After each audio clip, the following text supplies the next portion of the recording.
नमस्कार दोस्तों, गार्गी क्लासेस पर आपका स्वागत है।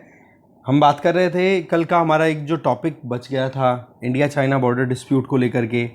तो देखो, कल का जो हमारा एडिटोरियल का जो टॉपिक था उसमें तो देखो पॉइंट ये था कि जब से हमने आर्टिकल 370 को एब्रोगेट किया है उस टाइम से लेकर अभी तक चाइना इंडिया के रिलेशंस अगर बॉर्डर डिस्प्यूट्स को लेकर के देखें तो बिगड़े हुए हैं। ठीक है, ऐसी बात नहीं है कि 1962 वॉर के बाद में कहीं पर हमारी स्टेबिलिटी आई है बॉर्डर डिस्प्यूट को सॉर्ट आउट करने में, ऐसा कुछ नहीं है। पर हाँ, फिर भी कहीं ना कहीं टेंशन्स रिड्यूस थी। बट आपको पता है गलवान वैली इंसिडेंट होना, फिर उसके बाद में 2 साल का टाइम, 2 से भी ज़्यादा साल का टाइम बीत चुका है। अभी तक भी चाइनीज़ आर्मी और इंडियन आर्मी जो है वो आमने सामने खड़ी है।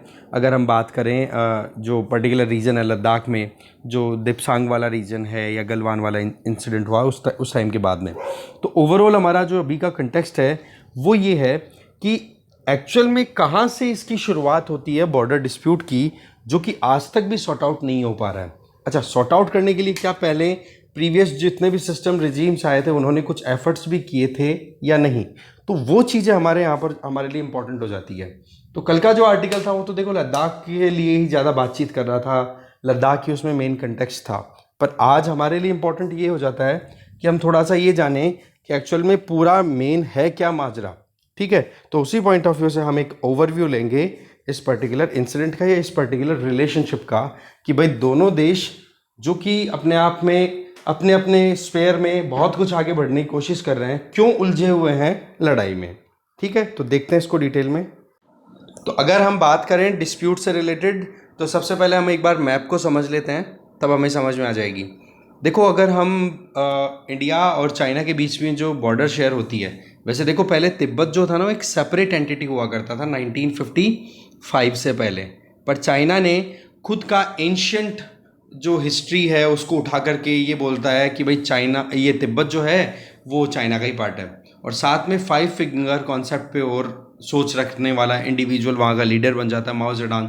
उसने क्या कहा कि जी 5 फिंगर्स, लद्दाख वाला एरिया आ गया, इसके अलावा ये इधर आपका हो जाता है सिक्किम, नेपाल, भूटान और ये अरुणाचल प्रदेश। बोलिए 5 हमारे हैं और साथ में ये हो गया तिब्बत। तो तिब्बत को हथेली मान लो और बाकी 5 को 5 उंगलियां मान लो। तो ऐसे करके ये पाम प्लस 5 फिंगर कॉन्सेप्ट पे काम करता है चाइना।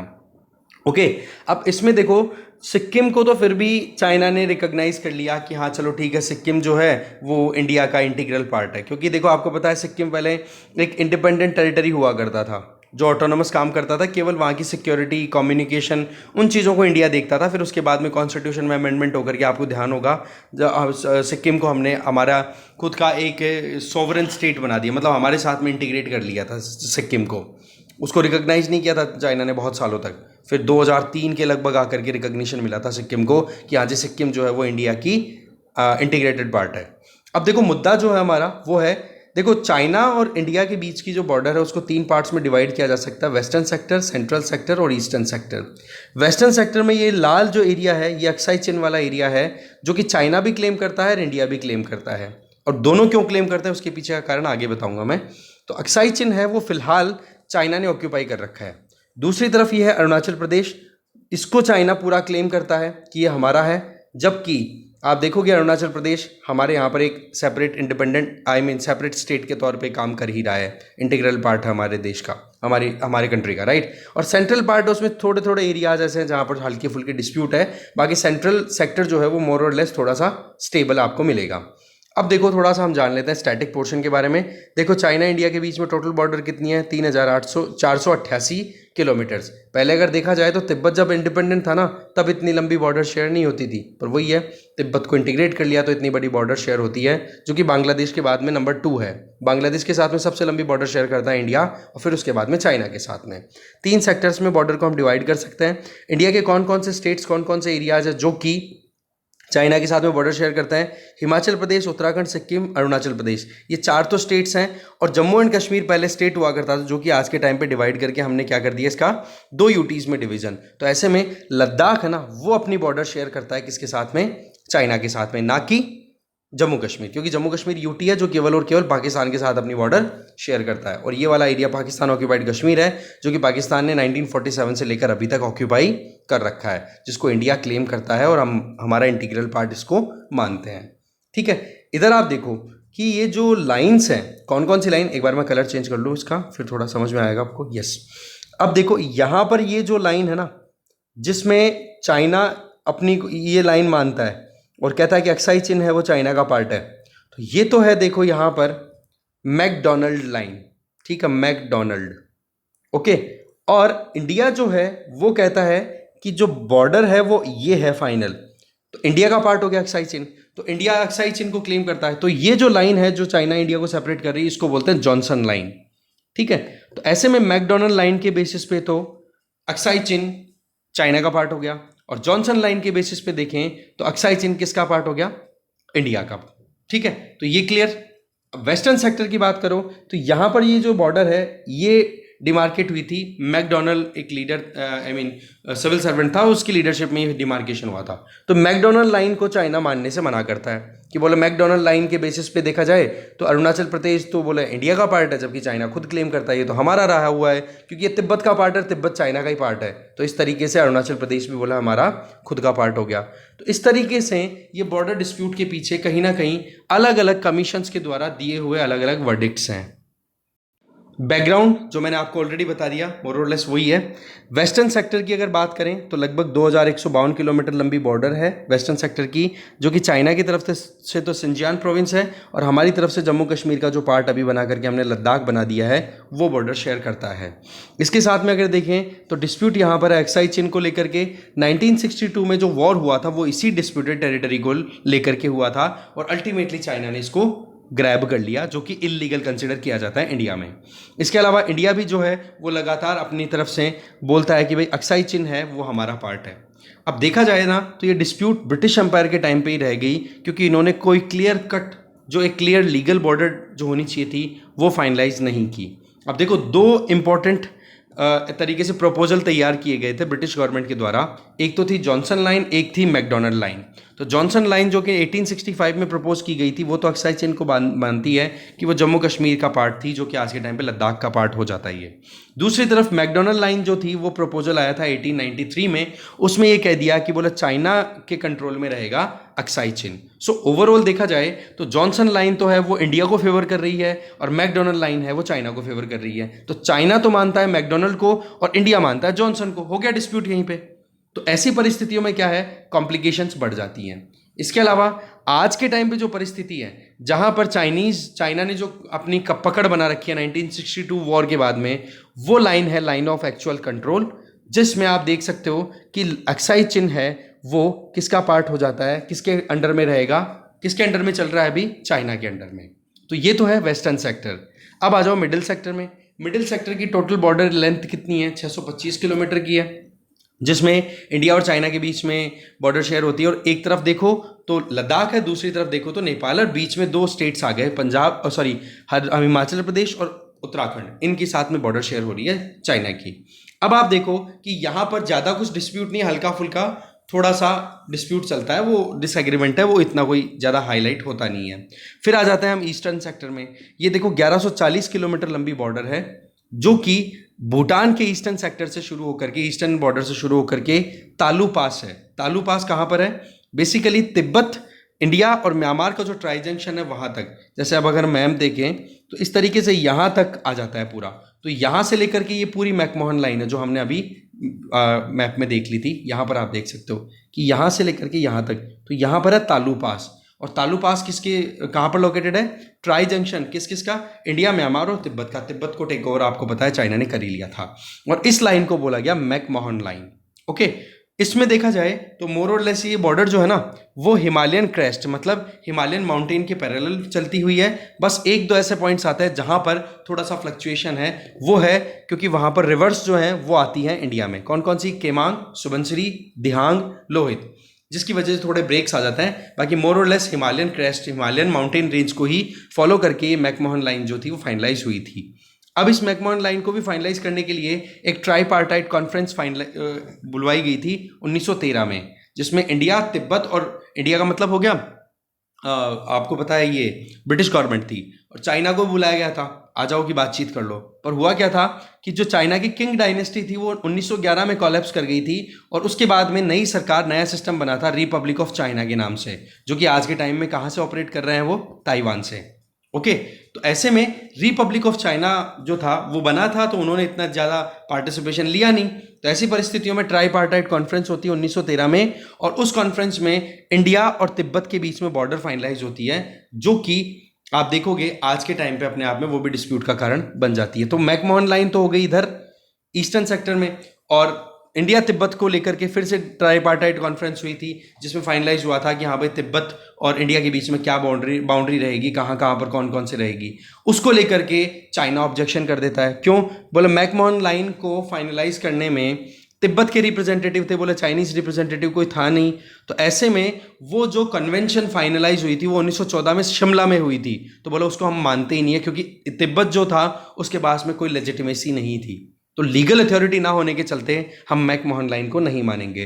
तो इस तरीके से ये एरिया और ये एरिया दोनों को चाइना क्लेम कर रहा है। ऐसी परिस्थितियों में अक्साई चिन को तो चाइना ने ऑलरेडी टेक ओवर कर लिया। मैकमोहन लाइन को क्रॉस करते हुए 1962 वॉर में यहां तक असम प्लेन्स तक भी पहुंच गई थी चाइनीज ट्रूप्स। पर वो बात अलग है कि यहाँ के लोगों ने जबरदस्त तरीके से ऑब्जेक्शन किया, उसके चलते चाइना ने फिर विड्रॉ कर लिया था, यूनिलैटरल सीज फायर डिक्लेयर कर दिया था। तो इस तरीके से देखा जाए तो अक्साई चिन को तो देखो चाइना ने डिस्प्यूटेड टेरिटरी होने के नाते 1962 में ही ऑक्यूपाई कर लिया था। सक्शम वैली वाला जो एरिया है, ये एरिया पाकिस्तान ने चाइना को गिफ्ट कर दिया था, जो कि पाकिस्तान के द्वारा जो पाकिस्तान ऑक्यूपाइड कश्मीर है, जिसका पार्ट है गिलगिट बाल्टिस्तान, उसका पार्ट था, पर वो इलीगल मैनर में चाइना को गिफ्ट दे दिया पाकिस्तान ने। इसके अलावा अरुणाचल प्रदेश की बात करें तो इसको ज़्यादातर चाइना खुद क्लेम करता है कि ये हमारा हिस्सा है। अब देखो जॉनसन और मैकडोनल्ड लाइन की बात करें तो इसका ऑलरेडी आपको डिफरेंस पता पड़ गया कि अक्साई चिन को जॉनसन लाइन के हिसाब से देखें तो वो इंडियन टेरिटरी का पार्ट है, और मैकडोनल्ड लाइन के हिसाब से देखें तो वो चाइनीज टेरिटरी का पार्ट है। अब यहीं पर एक मुद्दा जो है वो सॉर्ट आउट होना बाकी है, जिसकी वजह से चाइना लगातार कुछ ना कुछ इश्यूज क्रिएट करता रहता है।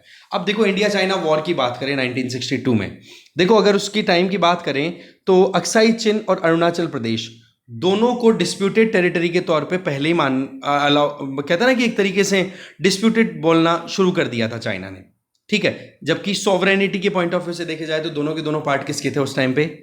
इंडिया के, ठीक है। दूसरी तरफ अगर देखें तो बहुत से कारण थे जिनके चलते प्रॉब्लम क्रिएट होने लग गई थी। एक तो कारण क्या था कि चाइना को यह डर था, अब यहां पर रूल किसका आ चुका है? माओ जेडांग की लीडरशिप में कम्युनिस्ट जो रिजीम आया था, जब 1940s के टाइम पे चाइना में सिविल वॉर चल रहा था, जिसमें किंग डायनेस्टी के कोलैप्स करने के बाद में रिपब्लिक ऑफ चाइना की जो गवर्नमेंट जो कि ताइवान से चल रही है, उसको उखाड़ फेंकने के लिए कम्युनिस्ट रिवोल्ट आता है, जिसको लीड करते हैं माओ जेडांग। ऐसे में फिर बाद में कम्युनिस्ट जीत जाते हैं और रिपब्लिक ऑफ चाइना वाली जो सरकार थी वो भाग करके कहाँ चली जाती है? ताइवान में। पीछे से वैक्यूम रह गया। वैक्यूम को ऑक्यूपाई किसने किया? पीपल्स रिपब्लिक ऑफ चाइना, जो कि आज के टाइम पे कम्युनिस्ट चाइना के नाम से हम जानते हैं, ठीक है। तो कम्युनिस्ट चाइना का ये सोचना था कि भाई जो आज के टाइम पे भी वही चल रहा है, तो माओ जेडांग की लीडरशिप में ये सोचा गया कि चाइना, इंडिया जो है वो तिब्बत के थ्रू कुछ ना कुछ गड़बड़ कर सकता है। क्योंकि हुआ क्या था कि 1955 में तिब्बत को एनेक्स कर लिया था चाइना ने मिलिट्री फोर्सेस के बेसिस पे। तभी तो ये दलाई लामा और ये सब जान बचा करके इंडिया में आए थे, और इंडिया में हमने असाइलम भी दिया था इनको। तो ऐसे में एक तो नाराजगी थी तिब्बत वाली, दूसरा ये था कि कहीं ना कहीं इस टेरिटोरियल डिस्प्यूट को लेकर के इंडिया कोई प्रॉब्लम ना क्रिएट कर दे, क्योंकि उस टाइम पर चाइना और यूएसएसआर की रिलेशनशिप इतनी ठीक नहीं थी। उस टाइम पे थोड़ा थोड़ा बिगड़ने लग गई थी परिस्थितियाँ, ठीक है। और यूएसए के साथ में चाइना की रिलेशनशिप उस टाइम पे इतनी एंगेजमेंट में थी नहीं, क्योंकि वेस्टर्न कंट्रीज़ का तो आपको पता है डेमोक्रेटिक आइडियाज़ को प्रमोट करते हैं, और चाइना में उस टाइम पे कम्युनिस्ट रेजीम था, तो इतनी रिलेशनशिप नहीं होती है। हाँ, चाइना और यूएसए की रिलेशनशिप प्रॉपरली कब शुरू होती है? 1970s के टाइम पे, जब पाकिस्तान ने मीडिएशन करवाया और चाइना और यूएस को दोनों को एक टेबल पे लेके आया। अल्टीमेटली 1979 में जो वन चाइना पॉलिसी है वो स्टार्ट हो गई थी। मेन चाइना जो था, जिसको कम्युनिस्ट चाइना हम बोलते हैं, पीपल्स रिपब्लिक ऑफ चाइना बोलते हैं, उसको रिकॉग्निशन दे दिया था यूएसए ने। तो ऐसे में तिब्बत का कहीं मिसयूज ना कर ले इंडिया चाइना के खिलाफ में, उस चीज़ को ध्यान में रखते हुए इंडिया पे अटैक कर दिया 1962 में। तो ऐसी परिस्थितियों में लड़ाई होती है और हमारी मिसकैलकुलेशंस हमें चोट दे देती है। कैसे?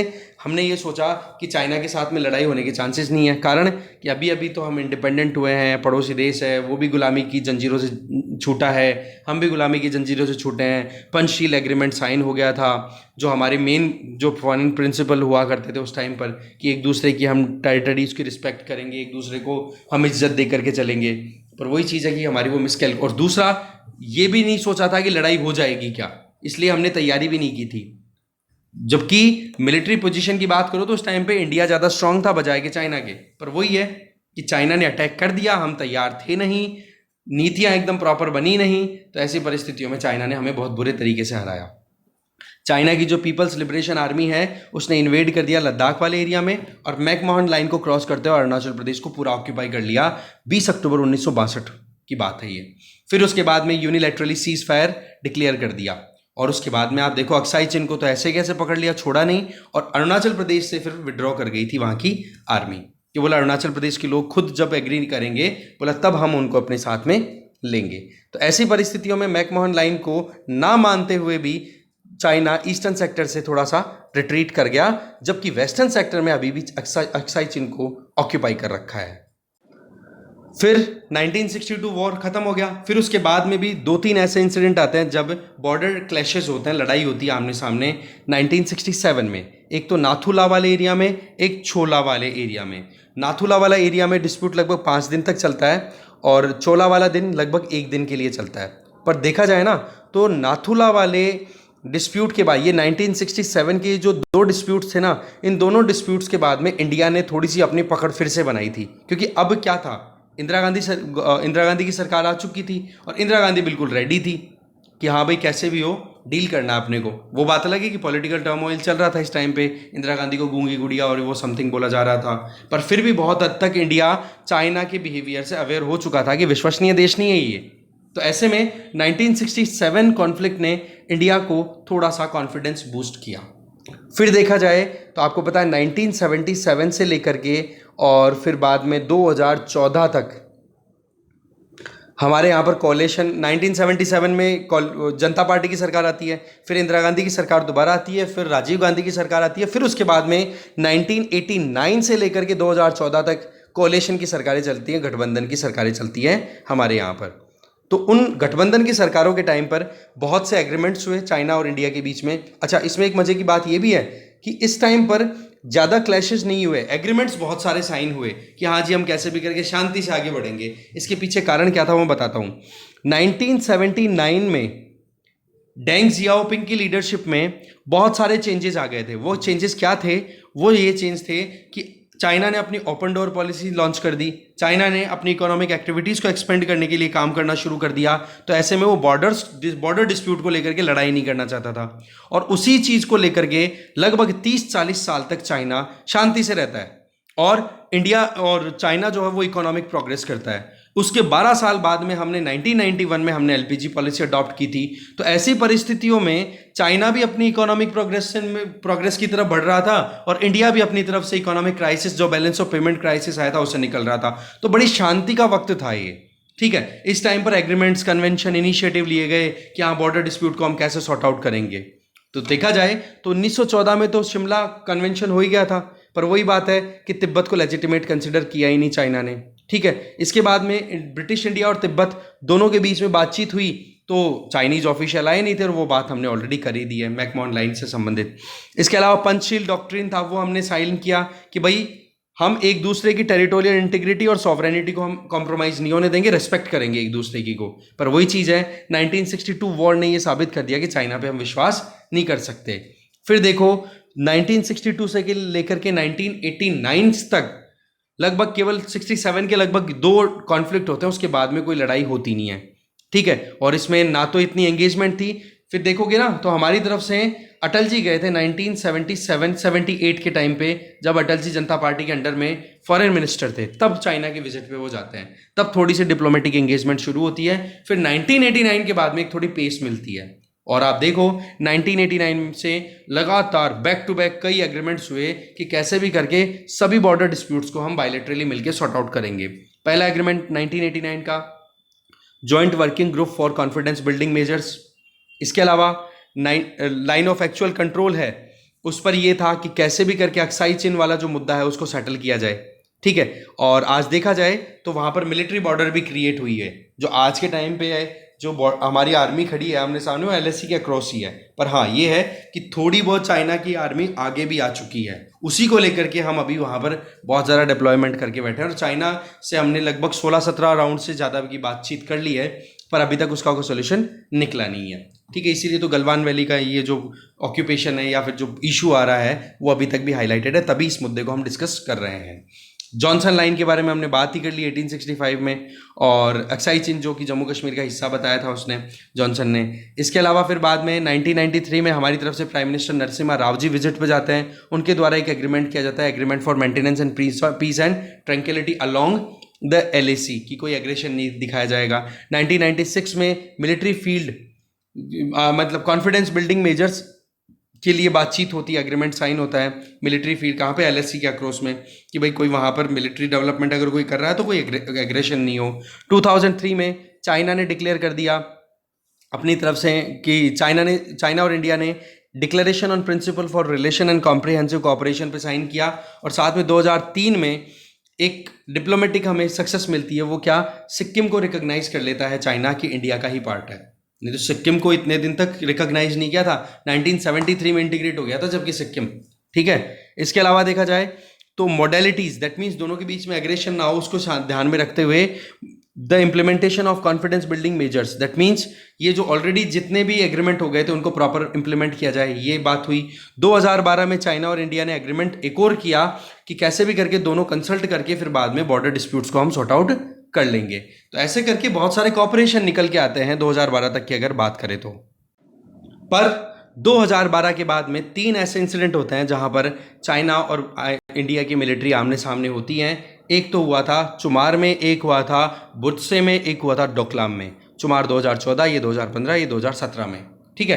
तो 16 दिन का स्टैंड ऑफ रहा चुमार वाला, जो कि लद्दाख के पास में गांव है, पर उसमें कैसे जैसे करके हमने सेटलमेंट किया, ठीक है। फिर बुत्से में भी ऐसे चाइना और इंडियन फोर्सेस जो थी वो आमने सामने आ गई थी, ये देपसांग वही लद्दाख वाले एरिया में लोकेटेड है, वहाँ पर भी आमना सामना हुआ था। इसके अलावा डोकलाम की बात करें तो डोकलाम जो रीजन है उसको अगर हम हाईलाइट करें तो एक बार मैप पे चलना पड़ेगा पीछे, 1 सेकेंड, यस, डोकलाम वाला यहाँ पर है पॉइंट, ये इशू है। यहाँ ये जो तवांग दिखा रखा ना, इसी जगह पे थोड़ा सा ऊपर चलो और इधर आप दिखा सकते हो, थोड़ा सा और नीचे आ जाओ, चुंबी वैली है यहाँ पर, सॉरी नहीं, यहाँ नहीं, सॉरी, इस तरफ, यहाँ पे इस ट्राई जंक्शन पे सिक्किम, तिब्बत और भूटान, इसके ट्राई जंक्शन पे ये चुंबी वैली है, ये इधर वाली, ठीक है। तो यहां पर डोकलाम प्लेट्यू है, यहां पर कंस्ट्रक्शन करने लग गया चाइना, और चाइना का जो मेन टारगेट था वो ये था, ये जो चिकन नेक है, ठीक है, इस पे अपनी पकड़ बनानी। पर इंडिया ने ऑब्जेक्ट किया कि बोले ये चीज़ आप नहीं कर सकते हो, और इसके चलते 70 से भी ज़्यादा दिनों तक स्टैंड ऑफ रहता है इंडिया और चाइना की मिलिट्रीज के बीच में। फिर डोकलाम वाले को तो कैसे करके सॉर्ट आउट किया जाता है। सॉर्ट आउट का मतलब हो गया कि चाइना पीछे हटता है थोड़ा, और फिर भी अपनी तरफ से पूरी एक्टिविटीज़ कर रहा है। वैसे देखा जाए तो जो इंफ्रास्ट्रक्चर डेवलपमेंट चाइना के जिस स्केल से हैं उस स्केल का हमारा तो नहीं है, पर फिर भी हमने पिछले 4-5 सालों में बहुत कुछ डेवलप कर लिया है जो चाइना के साथ बॉर्डर शेयर करते हैं उन एरियाज़ में। तभी तो चाइना को मिर्ची लगी कि भाई इंडिया इतना डेवलपमेंट कैसे कर सकता है, इलीगल तरीके से कर रहा है, फिर अपनी तरफ से एग्रेशन दिखाई दिया, और उसी का रिजल्ट था गलवान वैली इंसिडेंट। क्योंकि एक तो इंफ्रास्ट्रक्चर डेवलप कर रहा था एलएसी के इस तरफ, ठीक है, इंडिया अपनी तरफ, और दूसरी तरफ अरुणाचल प्रदेश में भी कितने ज़्यादा एयरपोर्ट, कितना डेवलपमेंट हो रहा है, कितनी सुरंगें खोली जा रही हैं, सिक्किम में भी डेवलपमेंट हो रहा है, एयरपोर्ट चला दिया वहाँ पर। इसके अलावा लद्दाख वाले एरिया में भी इंडिया ने अच्छा खासा डेवलपमेंट कर दिया, और दूसरा आर्टिकल 370 को एब्रोगेट कर दिया। तो ये चीज़ें लेकर के और फिर बाद में चाइना को लग गई मिर्ची, और दूसरी तरफ पाकिस्तान चाइना की दोस्ती ज़बरदस्त पीक पे चली रही थी, तो उसको लेकर के पाकिस्तान ने और भड़का दिया बढ़िया तरीके से। देखो हमारी तो सबसे बड़ी प्रॉब्लम ही यही है कि हम प्रोग्रेस में कहीं ना कहीं पीछे क्यों पड़ रहे हैं इतना कुछ मेहनत करने के बावजूद, क्योंकि ये 2 देश हमारे पड़ोसी हैं जिनको हम बदल भी नहीं सकते, पर मजबूरी है, झेलना पड़ रहा है इनको, और बहुत ही बेकार तरीके के पड़ोसी हमें मिल चुके हैं। तो ऐसी परिस्थिति में हम प्रोग्रेस नहीं कर पा रहे हैं, ठीक है। तो वो मिड जून 2020 में गलवान वैली क्लैश हो ही जाता, आमने सामने लड़ाई होती है, हाथापाई होती है, जिसमें हमारे 20 सोल्जर्स की डेथ होती है। वो बात अलग है कि चाइना के 70 से भी ज़्यादा सोल्जर्स की सोल्जर्स को, हमारे 20 सोल्जर्स की जो शहादत थी ना, उसके बदले में उधर भी हमने बराबर काम कर दिया। 70 से ज़्यादा लोग मरे थे उधर, ठीक है, जो मिलिट्री पर्सनल्स थे। तो ओवरऑल देखा जाए तो हाई एल्टीट्यूड 4000 मीटर की हाइट पे इस तरीके से हाथापाई होती है। पर एक चीज़ बड़ी इंपॉर्टेंट थी यहाँ पर देखने वाली कि 1996 का जो एग्रीमेंट था, जिसमें ये था कि एक दूसरे पे हम विश्वास करेंगे, ट्रस्ट बिल्डअप करेंगे, तो उसी के चलते हथियार यूज नहीं किए। कौन से? गन, बारूद यूज नहीं किया। यूज किए तो क्या? लकड़ी, मतलब जो स्टिक्स थी उनसे लड़ाई हुई थी, पत्थरों से, इनसे। तो ऐसे में ये इंसिडेंट जो था, ये अपने आप में फायर एक्सचेंज नहीं हुआ। अब फायर एक्सचेंज नहीं होने के पीछे बहुत सारे कारण थे, जिनमें एक कारण क्या था? इंडिया की कैपेबिलिटी। भाई सीधी सी बात है, अगर इंडिया पे चाइना अटैक करे, मान लेते हैं कि चाइना के पास में बहुत कुछ है, तो क्या इंडिया के पास कुछ भी नहीं है जो चाइना को कुछ भी डेंट ना कर सके? तो ऐसी परिस्थितियों में एक डेटरेंस क्रिएट किया हुआ है। और एक न्यूक्लियर वेपन हमारे पास में भी, ऐसी बात नहीं है कि नहीं है, 100 से ज़्यादा न्यूक्लियर वेपन हमने तैयार कर रखे हैं। चाइना के पास में होंगे 125, 250, 300 कितने भी, पर हमारे पास में भी 100 के ऊपर न्यूक्लियर वेपन है। तो धमकी सीधी क्या आती है? अगर लड़ाई भी होती है तो उस केस में इंडिया की तरफ से तो स्टेटमेंट क्लियर आता है कि भाई चलो, आप हमें बहुत बुरा बर्बाद कर सकते हो, मानते हैं, पर आपकी भी कोई ना कोई एक सिटी हम बर्बाद कर देंगे, चाहे वो शंघाई क्यों ना हो। राइट? तो ऐसी परिस्थितियों में क्या चीज आती है निकल के कि चाइना को हमने रोक दिया कि भाई तू वेपन तो यूज नहीं करेगा। तो ये है गलवान वैली वाला, ये हॉट स्प्रिंग वाला एरिया है यहाँ पर, और ये है पेंगोंग शो। ये तीनों जगह पे क्लैशेस जो थे वो थे। और पेंगोंग शो में तो आपको पता है कि फिंगर 4 तक का काम था किसका? चाइना का, पर फिंगर 8 तक पहुंच गया था।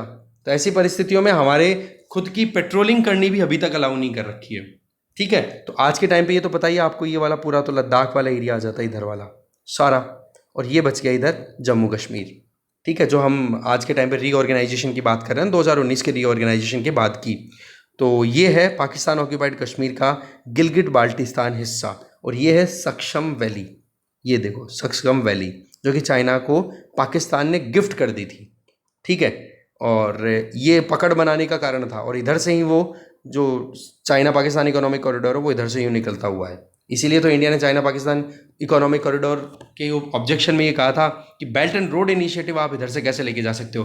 वैसे देखा जाए तो बेल्ट एंड रोड इनिशिएटिव के अंडर में जो भी चाइना ने किया है ना, वो बर्बाद हो चुका है बहुत हद तक। कारण डेट ट्रैप, कर्जे के नीचे दब रहे हैं। पाकिस्तान के लोगों के स्टेटमेंट यही है कि चाइना जो है वो तो केवल हमें एक मोहरे की तरह यूज़ करता है। सही में बोला हमारा साथ देगा तो बोले यूएस देगा, ये तो बेकार काम है, पाकिस्तान का तो कुछ हो ही नहीं सकता। अभी आईएमएफ के लिए क्या बोलता है? आईएमएफ बोला हमें खरीद के रख रहा है, आईएमएफ हमारी कंडीशंस के अपनी खुद की कंडीशन थोपता है। तो भैया आईएमएफ तो पहले ही चीज़ बोलता है। इंडिया ने खुद ने मजबूरन 1991 में जब हमारे बैलेंस ऑफ पेमेंट क्राइसिस आया था, तो हम भी तो गए थे आईएमएफ के पास में, तो हमें भी तो एलपीजी पॉलिसी इंप्लीमेंट करनी पड़ी। वो बात ठीक है कि एलपीजी पॉलिसी इंप्लीमेंट होने के बाद में हम बहुत हद तक इकोनॉमिक प्रोग्रेस कर पाए हैं, ठीक है, पर कंडीशन तो बाहर से ही इम्पोज की गई थी, पर मजबूरी थी। एग्जैक्टली वही हाल पाकिस्तान के हैं, वही हाल श्रीलंका के हैं। ठीक है, अब देखने वाली बात है कितना क्या सुधरते हैं। पेंगोंग शो लेक है ना, इसका ज़्यादातर हिस्सा देखो चाइना के पास में, थोड़ा सा हिस्सा हमारी तरफ है। ठीक है, चाइना की तरफ क्यों है? क्योंकि चाइना ने ऑक्यूपाई कर रखा है अक्साई चीन वाले एरिया को, उसी का ये हिस्सा है। और अक्साई चीन वाले में क्यों चाइना का इंटरेस्ट है? देखो यहाँ से एक इसने काराकोरम हाईवे बना रखा है, जो कि शिनजियांग प्रोविंस को कनेक्ट करता है किसके साथ में? तिब्बत के साथ में। ठीक है, तो ये हाईवे चाइना ने बिना पूछे बिना बताए बना ली थी पहले ही, 1962 वॉर से पहले ही। कंक्लूजन क्या है? देखो जी, मैकर्टी मैकडोनल्ड जो लाइन है उसको चाइना प्रेफर करता नहीं है। मैकर्टी मैकडोनल्ड को तो चाइना मानता है, जॉनसन को और मैकमोहन को इंडिया मानता है। पर प्रॉब्लम क्या आती है कि इन चीज़ों को लेकर के चाइना जो है वो ऐसे मानता है कि एंशिएंट टाइम पे हमारे पास में जो डिस्प्यूट, मतलब हमारी जो खुद की टेरिटरी थी वो हमारी होनी चाहिए। तो प्रैक्टिकल बात तो ये है कि डिस्प्यूट जहाँ जहाँ पर भी है ना, वहाँ पर पूरी ज़मीन चाइना ले ले, ऐसा हो नहीं सकता। और बैठ करके डिप्लोमेटिक मैनर में मिलिट्री डिस्कशंस के बेसिस पे ही बातचीत सॉर्ट आउट हो सकती है। यही एक वायबल सॉल्यूशन निकल के आता है। लड़ाई कोई ऑप्शन नहीं है। चाइना मान लो हमारे 10 मारे, तो हम भी ज़्यादा ही नहीं तो 7-8 तो मार ही देंगे। पर सच बात तो ये है, गलवान इंसिडेंट ने 20 हमारे शहीद हुए, तो उनके कितने मरे? 80 के लगभग, 70 से ज़्यादा को मार दिया। ये रिपोर्ट्स बता रही हैं। तो कुल मिलाकर के यही एक पॉइंट हमारे पास में बचता है। तो लद्दाख में आर्टिकल 370 को एब्रोगेट करने के बाद में अभी तक भी गलवान वैली इंसिडेंट होने के बाद में जो आर्मीज आमने सामने खड़ी है वो क्लियर नहीं हो पा रही हैं। तो उसी को लेकर के वो शनिवार वाला आर्टिकल था। ठीक है, तो डिस्कशन में इतना ही कंटेंट है। Thank you very much.